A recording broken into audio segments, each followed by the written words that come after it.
Nakakita na naman ng Nengski nyo ng perfect spot para sa mga tulad kong nagyayaman-yamanan. Very Instagrammable at talagang picturesque ang kapaligiran.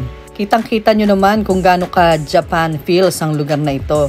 At sigurado ako, hindi kayo magsisisi kahit saang lugar pa kayo manggaling, kahit napakalayo pa niyan. Dahil talagang very worth it ang pagpunta nyo dito.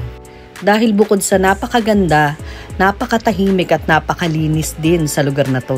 Kaya sa mga katulad kong feeling mayaman, tapusin nyo ang video na to para malaman nyo kung saan ba talaga ang lugar na ito. O ano pang iniintay nyo? Tara, gala! From Panguil Bay Bridge, kailangan nyo lang baybayin ang Ozamis Pagadian Road at Ozamis Oroqueta National Highway. Hanggang malampasan nyo ang Tudela Bridge. At kung maliwa na kayo sa street na to, hindi ko alam kung anong pangalan ng street na to, pero magtanong lang kayo sa mga tao doon kung saan yung street papuntang Balon Elementary School. Dahil dito, dire-diretso lang. Wala na kayong lilikuan. At dito, sementado at napakaganda ng daan hanggang makarating kayo sa mismong site ng ating pupuntahan.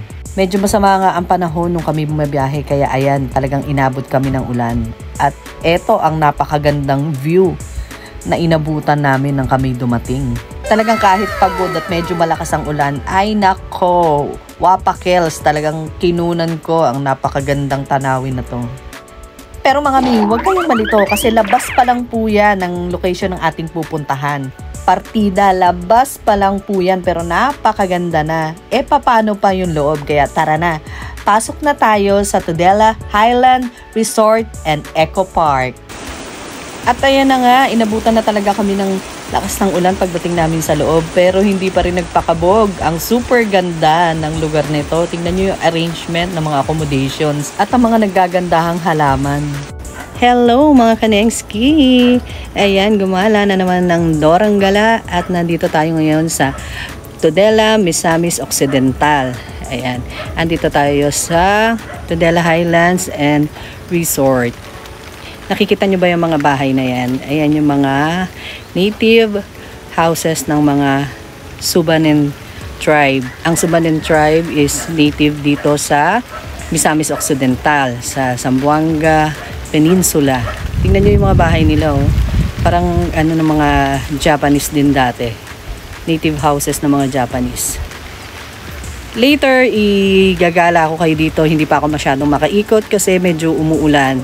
So, kita-kits na lang mamaya. Ito nga pala ay matatagpuan sa Sitio Tongo, Barangay Namut, Tudela, Misamis Occidental. From Panguil Bay, babiyahe lang tayo ng 48 kilometers or 1 hour para marating natin ang Tudela Highland Resort and Eco Park. Ito na nga, pasukin na natin ang napili naming kubo na pag-i-stayan namin overnight. 900 po ang rate kung mag-stay kayo dito overnight and 600 kung 12 hours lang. Sa halagang 900, meron na kayong separate na lababo with faucet na napakalakas na tubig at dito rin pwede rin kayong magluto kung gusto nyo. Meron din kayong sariling CR at napakalinis po ng kanilang CR, tingnan nyo. Pak! O, diba? Kitang-kita nyo naman, masasabi nyong well-maintained ang lugar na to kasi tingnan nyo, pati CR nila malinis. At tara, akyatin natin ang taas ng aming bahay-bahayan for one night. Tcharan! Tingnan nyo, malinis ang beddings with towels, blankets, at malambot na unan. Nag-provide din sila ng tissue roll, shampoo, and sabon. At may isa pang pinto para naman sa balcony na may napakagandang view. Ayan diba? Isang side pa lang po yan. At ito ang isang side na kitang-kita ang view ng Mount Malindang. At dahil nga umuulan, syempre foggy pagka nasa bundok ka. Pero ang sarap-sarap sa feeling kasi talagang napakalamig, para kang nasa Baguio.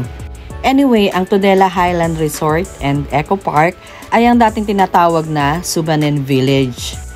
At ito ay nasa ilalim ng pamamahala ng local government ng Tudela. Subanon or Subanen are the indigenous people of Zamboanga Peninsula, which also includes the province of Misamis Occidental.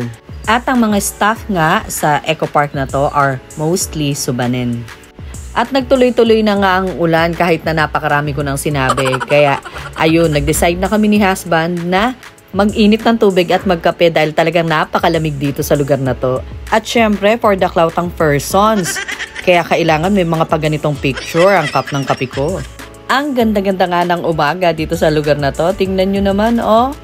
Ang ganda ng view. Pagising mo pa lang, pumunta ka sa Bulkonahe, ganito na makikita mo. Sobrang relaxing and peaceful ang vibe dito. Kaya ako naghahanap kayo ng lugar para mag-unwind. This place is perfect. At ayan, nag-decide na nga kami ni husband lumabas at mag-ikot-ikot. At para maipakita ko na rin sa inyo kung gaano kaganda ang buong Tudela Highland Resort and Eco Park. Kahit nadadaan ka lang dito, talagang mapapawaw ka sa itsura at ganda ng lugar na to. Ayan guys, tingnan nyo, ang ganda ng view namin ngayon. At eto nga palang entrance nila. Tignan nyo, sa entrance pa lang, mahihikayat na kayo talagang pumasok. 25 pesos ang rate nila for day tour. Kung gusto nyo lang mag-picture-picture, mag-video-video, ayan. O diba, murang-mura sa halagang 25 pesos. May enjoy mo ng ganitong kagandang view. At huwag kayong mag-alala kung wala kayong dalang pagkain. Meron silang resto bar sa loob. At meron din silang Kawa Hot Bath and Spa. Ayan, ito ang Kawa Hot Bath and Spa nila.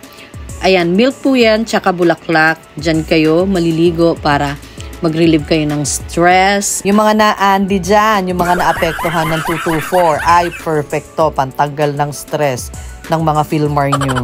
Meron din nga pala silang waiting lounge para sa mga maghihintay kung marami pa ang nagpapa-hot bath. At sa ngayon nga, ongoing pa ang construction ng infinity pool nila.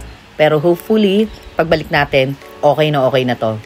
Kaya mga mi, huwag na kayong magdalawang isip pa. Puntahan nyo na tong Tudela Highland Resort and Eco Park. Siguradong hindi kayo magsisisi. Promise. Shout out and thank you pala kay Ma'am Mirna at sa ibang staff ng Tudela Highland Resort and Eco Park. Talagang napakabait nila, very accommodating, very approachable. Hindi po kayo mahihiyan lumapit sa kanila kasi lagi silang nakasmile. At talagang asikaso kami kahit umuulan at nakapag-request pa nga ako ng kubo na may magandang view at girinant naman nila yung request ko. Kaya thank you po mga moms! And another bucket list item checked off. Ito po ang inyong Nengski. Tara, gala!